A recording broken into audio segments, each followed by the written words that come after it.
Greetings, friends and fellow light keepers. This is Linda Potter reading Ziklag, a Den of Safety. For all light keepers to enjoy, I hope. We have read the first 3 chapters, and today we're on chapter 4. Again, it's Ziklag, a Den of Safety by Linda Potter. It's available on Amazon.com too as an ebook. But as I've said before, I'm preparing for the sequel. I've got 40,000 words in the sequel, so I wanted to review this first one, A Den of Safety. Ziklag, a Den of Safety. So we'll go to chapter 4. Thank you for joining me. God bless you. Chapter 4 is Ziklag Forgotten. You can't do anything right. Why did I marry you? You are different from us, and I should have known from the beginning. Now we have a baby and hunger and heartache. If only I had listened to my mom. Angry tears of frustration streaked Anissa's face as she glared into his icy blue eyes. She wondered how pure coldness replaced the warmth that had once attracted her to him. Love had been the defining difference with him. It was a characteristic she seldom saw in people around her. He was alive and real, unlike the rock-hard hearts she had always known. Where is the Andro of Ziklag I once knew and loved? The one I longed for. Where are you? He stared at her. He hated her. For the first time in his life, he experienced hatred. He ate it. He slept with it. He dreamt it. Life was nothing but toil and sweat. No one in the entire world cared. Life's pain threatened to harden Andro's heart to the point of no return. And now he said to her, no, he hissed at her, you are supposed to be bone of my bone and flesh of my flesh, and yet you bite and sting me every chance you get. You are a scorpion, daughter of a scorpion. In Ziklag, we don't have scorpions, but certainly I've learned about them here in this pit of darkness and hatred. Oh, that you would run out of venom, woman with a stinger. He punctuated the last sentence with a moment of silence as raw, unfiltered hatred expressed itself. Andro reeled around and left his shelter. Shelter! Refuge! Ha! There is no such thing in this land.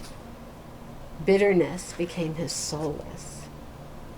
Little by very little, after leaving Ziklag, he changed. When Andro first arrived in Slaven, the world seemed the same. He laughed to himself at Guy and Gunner's prevision of difficulty in a land outside of Ziklag. Andro especially scorned Revealer's notions that life would be hard away from Ziklag. Kicking at the puddle of water on the sidewalk, Andro remembered when he first came to Slaven. Dazzling city lights, busy and seemingly happy people thrilled the young man 4 years ago. People everywhere, eating and drinking, enjoying life. From outside looking in, Andro saw normal, happy residence. Those parting words from his brothers were wrong. Guy and Gunnar had never been here. Other places may be dark and hard, but Andro thought he found an idyllic town, maybe the only one outside of Ziklag. "Hello, stranger," a gentleman hailed to Andro shortly after he found a street full of restaurants in this new town. "Hello, stranger." Oh, I didn't. "Hello," said Andro. "Which is the best place to eat?" "Try the pub at the corner, Drake's establishment. I think you'll find the food delicious and the patrons friendly. Plenty of folks your age visit Drake's." "Sounds great, and thank you," said Andro, and with a wave of the hand, the two parted ways. Now Andro had a destination in mind and a goal to appease his appetite. Drake's turned out to be a small place, loaded with mouth-watering scents promising satisfaction to the palate. Hunger makes any fare palatable, but this wafting fragrance held hope beyond the call of the ordinary. Andro was led to a booth where he could stretch out his legs and warm up while he waited for the food. "Ah, this is my moment. I've been walking for days and eating berries or whatever the land provided on the way."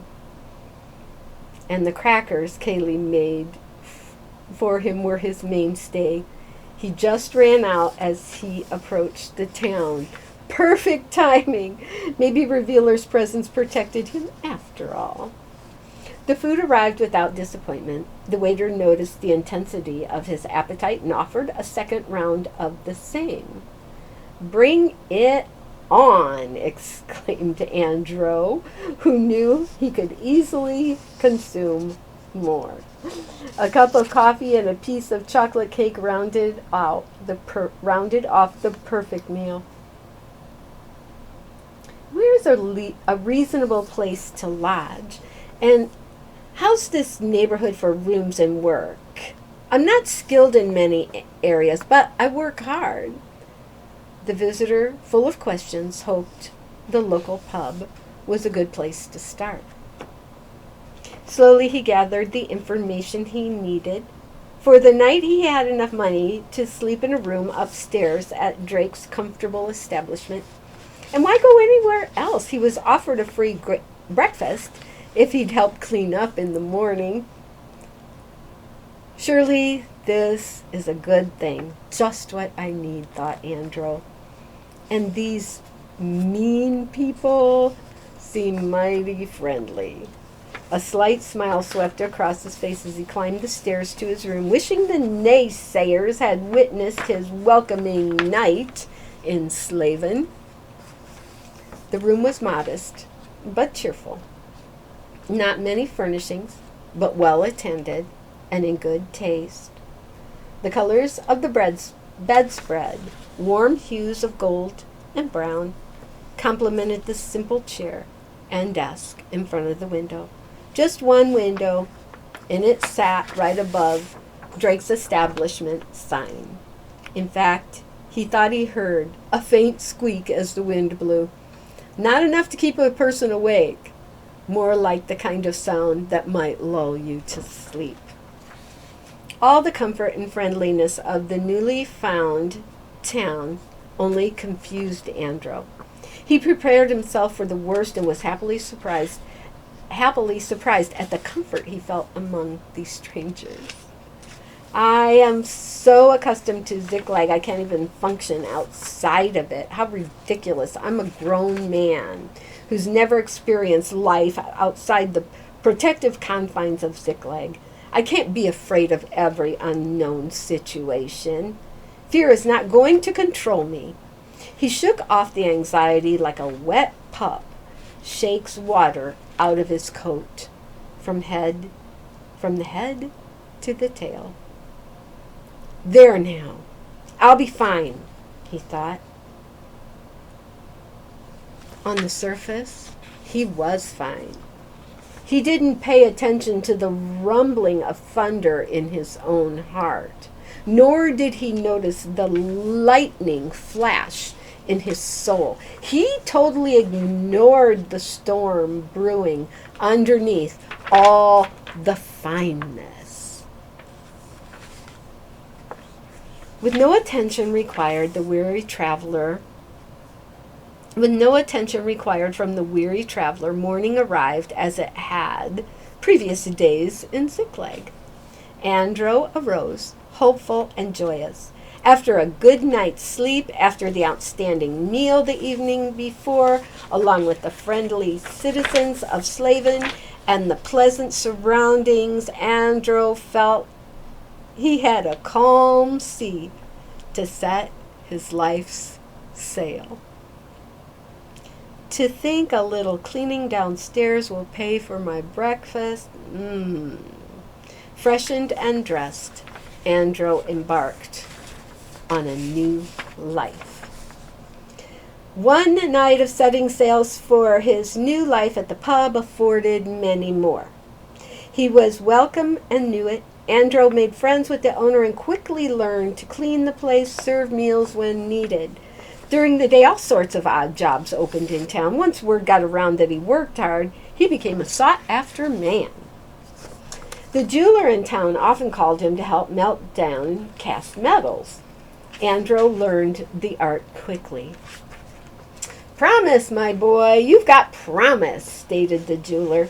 "Now let's see if you can make this charm charming enough to keep away bad luck, as the customer hopes it will." Yes, sir, I'll try. Is there anyone with bad luck in this town? I haven't seen much of it since I've been here." A sincere observation from Andro's vantage point. Mr. Hassan's countenance obviously changed. The good-natured, jovial smile faded all too quickly to go unnoticed by Andro, leaving him wondering if he said something out of line. Just as quickly, the jeweler smiled and tried to encourage Andro in his work. Creating something from molten gold to a tangible object of adornment fascinated the apprentice. I wonder what Guy would think about the artistic talent of his brother being spent on a charm to ward off evil, Andro thought. Quickly he busied himself, guarding his mind from continuing to think about Guy's reaction to such charms. Casting a mold to his liking and choosing the right jewel proved to be an effective diversion. He chose a blue sapphire to complement the gold charm. It reminded Andro of a verse he learned as a child. "Wisdom is more precious than jewels. Nothing you desire compares to her." A flash of memory from Ziklag invaded Andro's mind without invitation. He saw himself beside his brothers trying to teach them this verse. He almost missed Ziklag and his family. "This is something I have to do," he thought begrudgingly. "Ziklag is too confining and simple, but I do hope everyone is all right." Those thoughts were filed away in the old memory file, and Andro allowed only the current job to take his focus. I'm going to grab a little sip of tea. This is my second chapter reading, and I made tea thinking I might need a little sip here and there. All right, we're onward and upward, and the tea is good too. Wish you were here, friends. Wish you were here, light keepers. Okay, so where were we? Okay, those thoughts were filed away in the old memory file, and Andro only allowed only the current job to take his attention and focus. Learning the new town and the jobs, the food, all of it was exhilarating and consuming. No time to revel in the past. Convinced that he was doing the right thing, Revealer's questions never penetrated, just floated on the surface. Revealer kept asking, one simple question. Why? Why, Andro? Why is this something you have to do? But a mind stubbornly set on its own chosen path often misses the obvious. Months passed, and Andro found himself satisfied with the life he had made in Slaven. All the warnings and worries slowly subsided, and he hardly noticed any negative feelings. In fact, one might say Andro found peace about the independence he had attained. It was a warm and balmy June day when he found himself working at the jeweler's again. More and more often, Andro gathered a day's work from Mr. Hassan, who increasingly trusted him with more responsibilities. The jeweler liked Andro's style and let him create without much oversight. Andro, did you notice the necklace you made is gone from the case? Mr. Hassan asked. Which one? The large golden one with the colorful stones? Andro asked as he walked toward the front of the building where the glass cases displayed the finished jewelry. Yes, the one we wondered whether it would ever sell. It sold earlier. A visitor to town fell in love with it. She snatched it up and plopped the money on the counter without a second thought. And no squabbling either. You're doing fine work here, and here's a little extra to show my appreciation. Mr. Hassan smiled, genuinely appreciative, and handed Andro some folded bills. Oh, by the way, Andro, I have someone coming in today that I'm anxious for you to meet. My daughter just got home for the summer. Her mother insisted she go away to a fancy school in a bigger city, but I'm relieved and happy she's home for the summer. How old are you, Andro? 26, said Andro. I thought you two were close. Anissa is 22. Maybe the two of you will enjoy each other's company over the summer. Before she went away, she liked helping me here. I hope she still does. I've sure missed that girl. I would like to meet her. Thank you, responded Andro. Nevertheless, if the truth be known, he was much too busy to care about meeting anyone, and the extra cash lining his pocket encouraged him more than anything else. Sometime after lunch, Anissa stopped in to kiss her daddy on the cheek and to reminisce. Oh, Dad, I feel like I've been away forever. Has it only been 9 months? It feels like much, much more. And the store is the same. Good. I used to love changes, but now coming home, I wanted everything to be the same. Don't change a thing here, Dad. It's perfectly perfect, just the way I remember it from the time I learned to walk here from home by myself. Mr. Hassan's eyes shone as she spoke. He recalled the first trip she made by herself to visit the shop. What a graduation of sorts that was. Such a big girl, he proudly told her. And now, oh my, what has happened to this girl? She is still Anissa, but something is different about her. And that something made him miss his little girl, Anissa, even though she stood right in front of him. His eyes set on this girl, poised and confident, now a beautiful young woman. This father dared not accept this truth. Not today. Today he wanted to see and hug his little Anissa. What's one more day of enjoying his little Anissa? Surely a father is due that much indulgence after all these years. I don't care if you are all grown up, young lady. You will always be Daddy's little girl. I want a hug. Welcome home, Anissa. Anissa almost ran to him. They embraced unhurried. Enjoying the anticipated reunion both had played over in their minds whenever they missed one another. She whispered in his ear, "I'm glad to be home, and I'm glad you're my dad."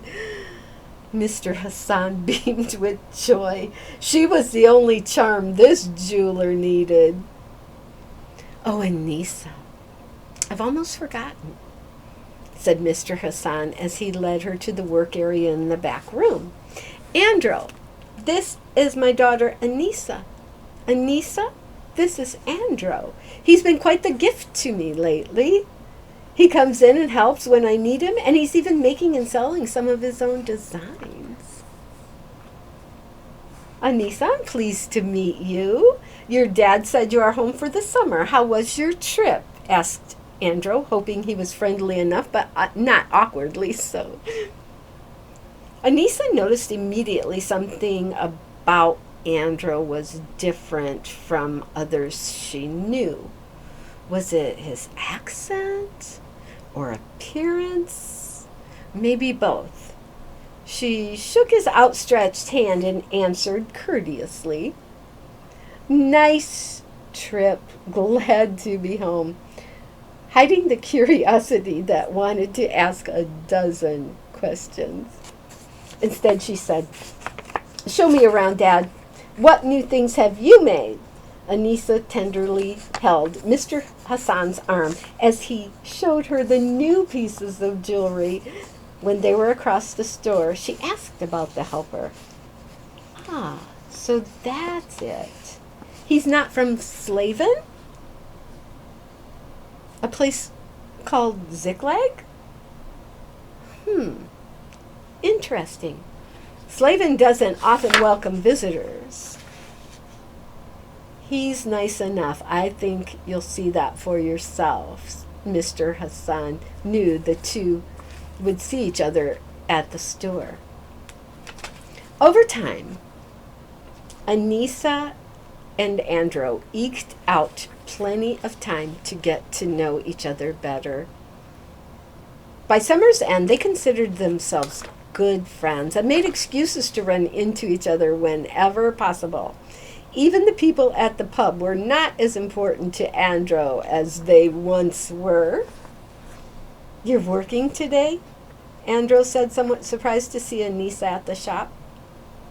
"No, not really. I ran by for some odds and ends Dad needs to work at home," replied Anissa. "Are you finding everything you need?" asked Andro, who knew Mr. Hassan had everything he needed already at home. He hoped Anissa was making an excuse to see him, and he didn't mind the overture at all. Not one little bit. No, sir. Life of late seemed to be centered on these accidental meetings. "Can I find the words this time?" Andro chided himself. "Should I ask her to go to dinner, and where? The pub where everybody knows me, or somewhere private?" As Andro rummaged through his thoughts, Anissa interrupted. "Andro, I was wondering. My parents are having guests for dinner tonight. And since Mom won't set foot in the store, she's never met you. So I was hoping maybe, if you don't already have plans." A stomp of her foot pushed aside her nervousness, and resolve took its place. So without a quiver in her voice, she said, "Andro, would you like to have dinner at my house tonight?" The difficult invitation given, her green eyes twinkled again. Andro grinned, watching her squirm. Too funny. The very thought he had on his mind, and she asked the question first. What a relief! Wasn't she the most beautiful creature revealer ever created? The entire scene entertained Andro to no end. The highs and lows of her emotions reflected on her face. Caught up in reverie, Andro almost forgot to answer. Oh my, yes, of course. I'll come to your house for dinner. I'm honored. I'm honored you invited me. I had nothing planned, but if I did, I would change it for this. I'd also like to meet your mom. I hope she likes this stranger from a distant land. She will. She'll like you. Everyone does, she said, blushing because controlling her excitement was impossible. Everyone, huh? I'm glad. There may be one in particular I care about liking me more than the others. Andro returned the sentiment, easing Anissa's embarrassment. Self-control stopped Anissa from hugging the handsome, tall, blonde man in front of her. Her thankfulness wanted to give expression, but she knew it might be too much for today. Anissa hurried to the door. So much for preparation now. As she reached the door, she hollered, 7 o'clock. Andro of Ziklag. Don't deviate either way from that time, or my mother won't like you. On that you can be sure. The door closed behind her as she hurried home. I'm going to stop at this point because we're at 26 minutes and chapter 4 is a little longer. So we'll pick up here on the next reading. It'll still be chapter 4, part 2. So I hope you're enjoying the story. God bless you and God keep you. God give you wisdom and insight and give you, like Andro. God was asking why? But he kept settling that, like he was fine, but there was a storm brewing in his spirit and in his heart. So I pray that we're all sensitive to God, to the Holy Spirit's question, why? And that we pause. We have our Selah moment. We pause and we look inside. And I just speak that over you, that wisdom that you need this day. In Jesus' name, I love you all. Come back again. We'll finish this. Now I get to go back to my tea. God bless. Bye-bye.